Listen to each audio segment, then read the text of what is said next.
Som si istá, že mnohí z vás sú otrasení správami o udalostiach z Iraku z posledných týždňov, rovnako ako náš tým v nadácii Integra.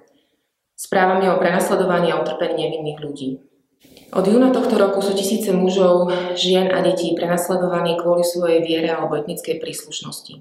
Viac ako 850 000 jezidov a kresťanov bolo donútených opustiť bezpečie svojich domovov a vydať sa do neistoty na vrch Sinjar.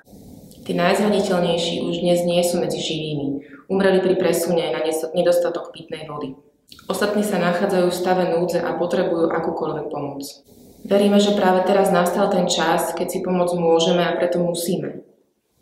Týmto ľuďom potrebujeme poskytnúť akútnu zdravotníckú pomoc v podobe liečiv, prístrežku pri denných teplotách nad 44 stupňov Celzia, pitnú vodu a zásoby jedla. Touto cestou vás chceme poprosiť, aby ste zvážili svoju účasť na výzve o pomoc. Akákoľvek čiastka, ktorou prispiejete, môže zachrániť ľudský život. Všetky vaše dary poskytneme lokálnemu záchrannému tímu Medair, ktorý nás, slovenských sponzorov, zastupuje v Iraku. Ak je pre vás dôležitá aj modlitba, pridajte sa k nám. Príspevky posielajte prosím na konto humanitárnej pomoci nadácie Integra na číslo 262 103 0842. Variabilný symbol 999.